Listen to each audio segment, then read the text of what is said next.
नमस्कार। निशुल्क ज्योतिष परामर्श केंद्र में आप सबका स्वागत है। आज हम एक महत्वपूर्ण विषय पर चर्चा करने जा रहे हैं, जिसको समझने का प्रयत्न करते हैं। समस्या और समाधान आज का टॉपिक। जीवन में प्रत्येक व्यक्ति को निरंतर कोई ना कोई समस्या बनी रहती है।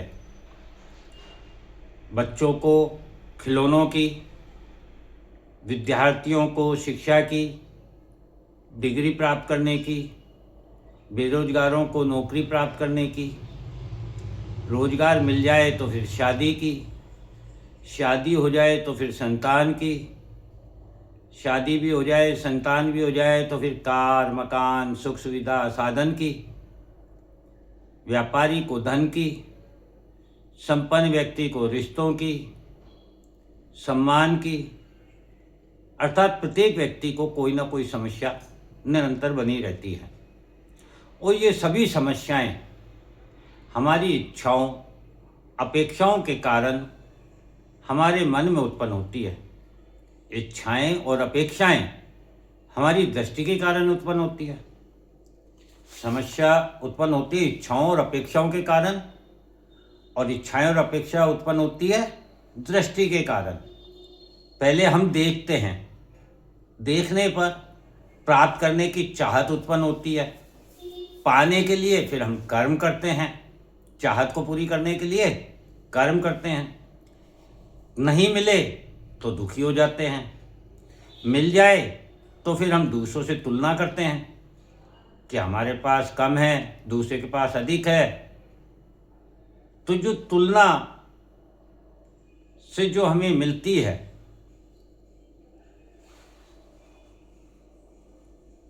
वह दुख होता है, समस्या होती है, क्योंकि हम खुश नहीं हो पाते। यदि कुछ अपनी चाहत,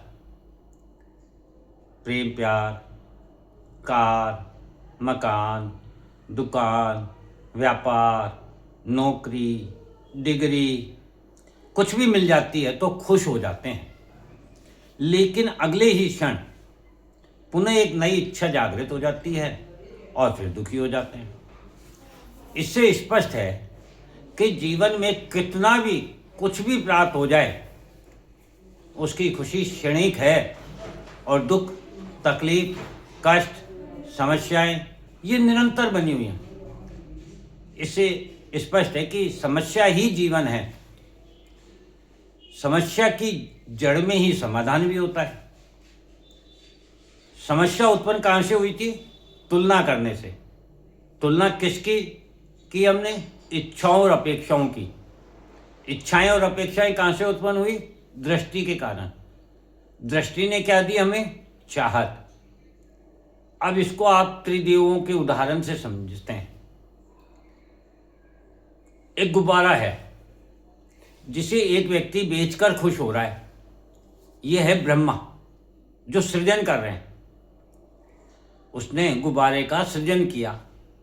वहीं दूसरा व्यक्ति उसी गुब्बारे को खरीद कर खुश हो रहा है। यह है भगवान विष्णु जो पालन करता है।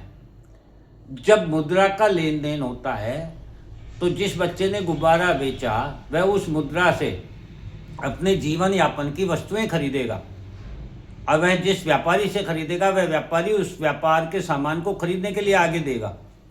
तो ये जो निरंतर एक दूसरे से लेन देन होता है, ये भगवान विष्णु की देन है। और तीसरा व्यक्ति उसी गुब्बारे को फोड़कर खुश हो रहा है। ये भगवान शिव हैं जो विनाश के कारक है। एक ही गुब्बारा है लेकिन उसको खुशी तीन लोगों को अलग अलग प्रकार से मिल रही है। एक को बेचकर मिल रही है, एक को खरीद कर मिल रही है, एक को फोड़कर मिल रही है। यहाँ तो सभी खुश है, कोई भी दुखी नहीं है। तो इस खुशी का कारण है जरूरत। गुब्बारा बेचने वाले को पैसे की जरूरत थी, खरीदने वाले के पास पैसा था लेकिन उसको गुब्बारे की जरूरत थी। फोड़ने वाले के पास ना पैसे की जरूरत है, न गुब्बारे की जरूरत है, उसे नष्ट करने की जरूरत है। वह नष्ट करके खुश होता है। तो जरूरत और आवश्यकता तो प्रकृति की देन है, जिसे पूर्ण करने की जिम्मेदारी और दायित्व भी प्रकृति का ही है। किंतु इच्छाएं, अपेक्षाएं और तुलना यह हमारे स्वयं की देन है। जो समस्याओं का कारण है, तो समस्याएं भी इसका मतलब हमारी ही देन है। यदि समस्याएं हमारे स्वयं की देन है, तो समाधान भी तो हमारे ही पास है। फिर जैसे उत्पादन करता, सृजन करता, संग्रहण करने लगे, तो वह स्वयं संपूर्ण उपभोग तो नहीं कर सकता है। संग्रहण करके क्या करेगा? और जब संग्रहण कर लेगा तो कुछ समय पश्चात सामग्री नष्ट हो जाएगी, क्योंकि हर वस्तु का अपना एक समय निश्चित है। इसी प्रकार से संग्रहण करता स्वयं उत्पादन तो नहीं कर सकता, किंतु उसके पास मुद्रा है, वह संग्रहण कर सकता है। किंतु इस संग्रहण को भी वह एक निश्चित समय में उसे उस सामग्री को उपभोक्ता तक पहुंचानी ही पड़ेगी, नहीं तो सामग्री स्वतः ही नष्ट हो जाएगी। इसी प्रकार से उपभोक्ता सामग्री का उपभोग तो कर सकता है, किंतु वह उत्पादन और संग्रहण नहीं कर सकता। अर्थात सभी व्यक्तियों का अलग अलग कर्म है। यही समझना जरूरी है हमें यहाँ पर कि जीवन के लिए उत्पादक, संग्रहणकर्ता और उपभोक्ता तीनों ही जरूरी है। इसी प्रकार दुनिया में सभी को सब कुछ नहीं मिल सकता है। प्रकृति ने सभी को उनके कर्म अनुसार फल प्रदान किया है। अतः संतुष्टि ही समस्याओं का समाधान है। ज्योतिष कुंडली में समस्या समाधान किस प्रकार से देखें? जैसा कि हमने पूर्व में जाना था कि हम स्वयं लग्न हैं और हमारी दृष्टि कहाँ जाती है? सप्तम भाव पर। तो हमारी इच्छाएं और अपेक्षाएं एवं तुलना कहाँ से उत्पन्न होती है? सप्तम भाव से। सप्तम भाव किसका है? सप्तम भाव है समाज का, जीवन साथी का, व्यापार का। तो सप्तम भाव यदि जीवन की समस्या का है, तो समाधान भी तो सप्तम भाव में, सप्तम भाव से जो सप्तम भाव है अर्थात लग्न के पास ही है, अर्थात स्वयं के पास। लग्न तो हम स्वयं हैं, तो समाधान भी हमारे ही पास है, जिसे हम दुनिया में ढूंढ रहे हैं। दुनिया में तो केवल समस्याएं हैं, सप्तम भाव में तो समस्याएं हैं, और समाधान, संतुष्टि हमारे स्वयं के पास है।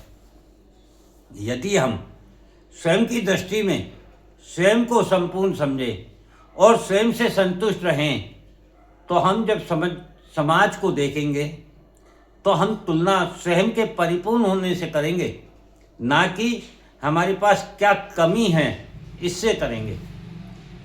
यहाँ एक गाना मुझे याद आ रहा है, जो औरों के गम देखे तो मैं अपने गम भूल गया, मेरे गम कितने कम हैं औरों के गम से।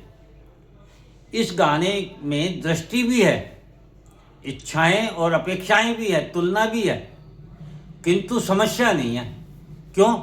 क्योंकि यहाँ स्वयं की संतुष्टि का भाव है कि मैं औरों से बेहतर हूँ। बस इतना ही समझना हमारी समस्याओं का समाधान है। हम अपने आप को जब किसी से कमज़ोर मानते हैं, कम आंकते हैं, तो वहाँ समस्या उत्पन्न होती है। अतः आपको जीवन के जिस भाव से भी समस्या है, कुंडली में 12 भाव होते हैं, 12 भावों से हम अलग अलग प्रकार के स्वभाव और तत्व देखते हैं, प्रभाव को देखते हैं।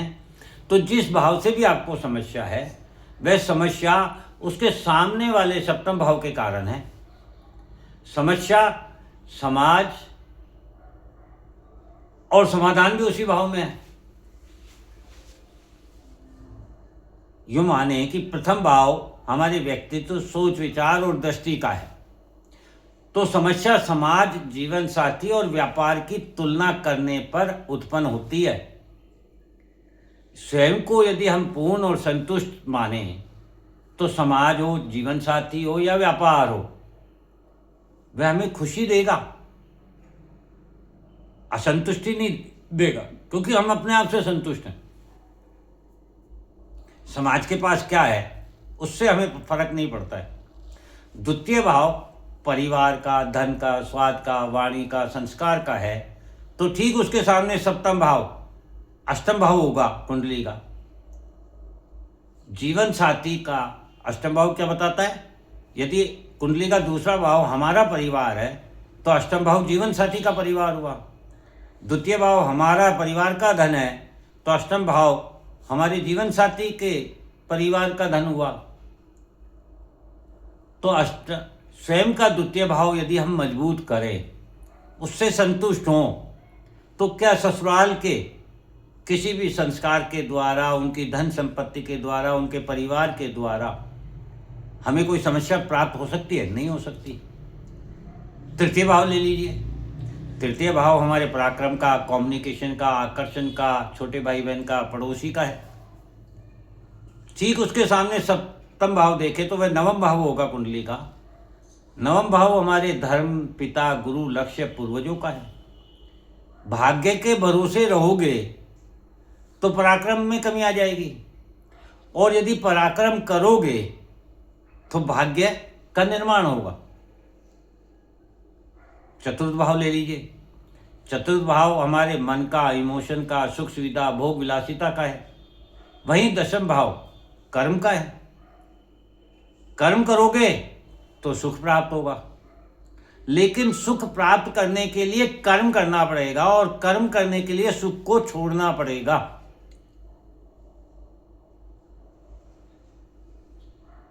इसी प्रकार से आप पंचम भाव ले लीजिए।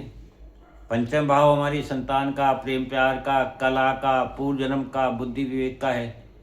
उसके ठीक सामने एकादश भाव होता है। एकादश भाव हमारे कर्मफल का, इच्छा पूर्ति का, सम्मान का है। अतः यदि आप प्रेम प्यार करोगे तो आपको सम्मान मिलेगा। इच्छा करोगे तो इच्छा पूर्ति भी होगी।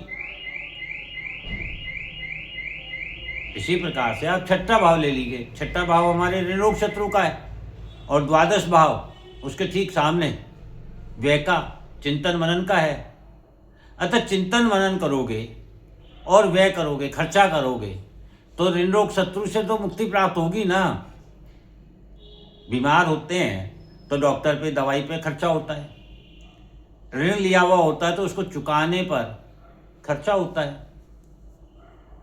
शत्रुता होती है तो उसके लिए हमें कोर्ट कचहरी, पुलिस थाना, फौजदारी पे खर्चा करना होता है, और उनसे मुक्ति प्राप्त होती है।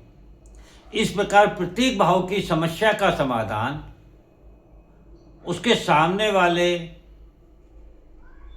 सप्तम भाव में ना होकर उसी भाव में है। सप्तम भाव में तो समस्या है। तो ये इस प्रकार से हम अपनी कुंडली में भी समस्या को और समाधान को ढूंढ सकते हैं। हमें यदि धन के कारण किसी प्रकार की जीवन में परेशानी है, समस्या है, तो हमें ये देखना होगा कि हमारा दूसरा भाव हमें मजबूत करना है, दूसरे भाव से संतुष्ट होना है। तो समस्या कहाँ से आ रही थी? अष्टम भाव से। क्यों आ रही थी? क्योंकि समाज क्या कहेगा, जीवन साथी का परिवार क्या कहेगा। तो ये जो है समस्या, ये उसी भाव में छिपी हुई है। उसी भाव में हमें उसका समाधान ढूंढना है, सप्तम भाव से प्रभावित नहीं होकर के। जय हिंद, जय भारत।